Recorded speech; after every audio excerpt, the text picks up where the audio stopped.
Hello everyone, and welcome to Foreigner Farming in the Philippines.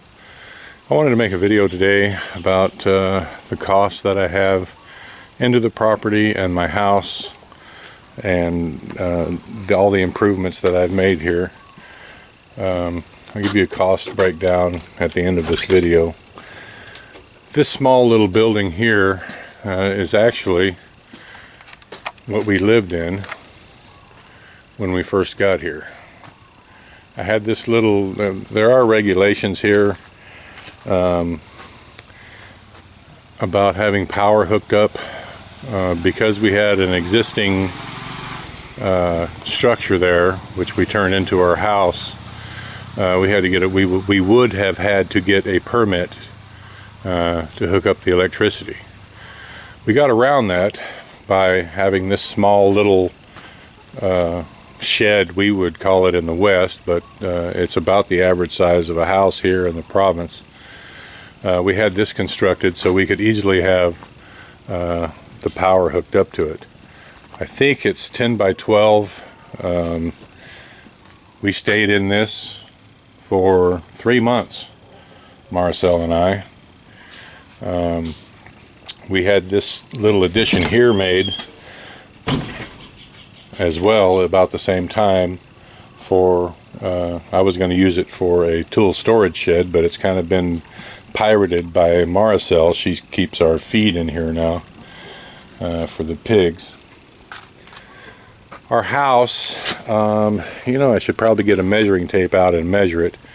My guess is that it's about 20 feet wide and maybe 40 feet long. So it's not a large house. A little bit, what would that be, 800 square feet.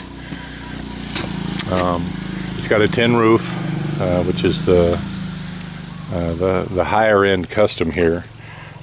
We could have had the nice corrugated steel painted roof put on, but at the time budget didn't allow it because it's over twice the cost of the what we would call barn tin in the United States. Just corrugated tin roof. But actually that's what I grew up living in, and so it doesn't bother me at all, and I actually love the sound that the rain makes when it hits that roof. Very soon now I'm going to have to, because of budgetary constraints, we'll call it, I'm going to do the finishing on the outside walls here myself, and that's just a 1-inch cement coat. That is the custom here.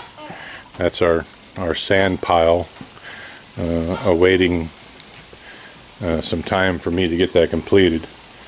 This is our little porch here. It's nice when people come to visit. It's the custom here to have a little area outside your house for people to relax and enjoy a cool beverage. This is the inside of the house here, and it's it's doubling. Our living room is doubling as a cement mixer and cement storage area right now.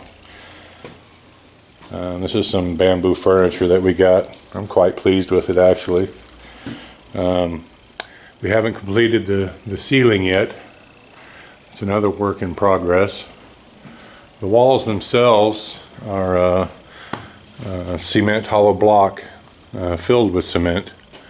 All around the top there is a header that, as you can see, has large corrugated, or not corrugated, but we would call it rebar in the United States. I think there's that's what we would call 3/4 inch in the States. I think this header going around the top here has 6 of those in it, and there's another one hanging down from the roof there. If you're 6'5", that's going to ding you, but being as I'm only 6 feet, I've managed to avoid it.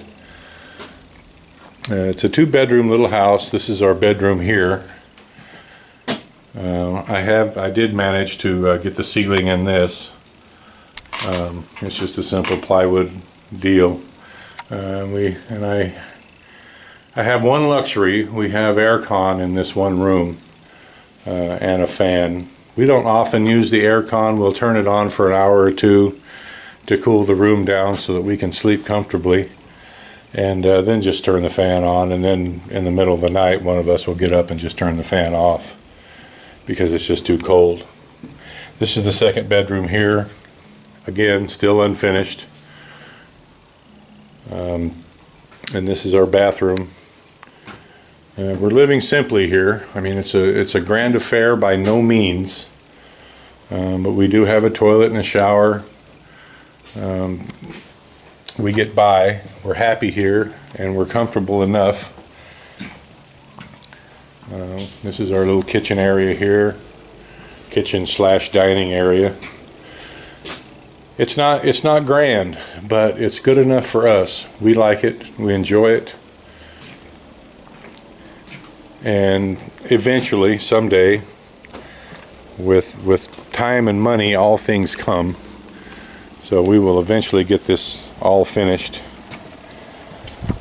The cost of all this, because it was all being done at the same time, because the well was being dug, and that's a 30-foot surface water well, but it's about 4 times the size of what is common here, because I knew that I would be using it as a combination house well, ag well. So I wanted it large so that we could get a volume out of it. This water tank here, it was a bit confusing in the beginning, because the custom here is to build pillars and then put a couple 55-gallon drums on top of the pillars and gravity feed your house. The workers, when we were building this, didn't understand that was going to be that this structure was itself going to be the tank and not just a pedestal for barrels. This tank is 12 feet tall. It's the inside dimensions, I believe, are 6 feet by 6 feet. I can't really remember the estimation that I'd made on the capacity. I think it's right around 8,000 liters. Maybe one of you kind souls could figure it out for me. 12 feet by 6 feet by 6 feet, what the volume would be on that. We've hooked it up here. One of those connections goes down to the piggery. One comes into the house.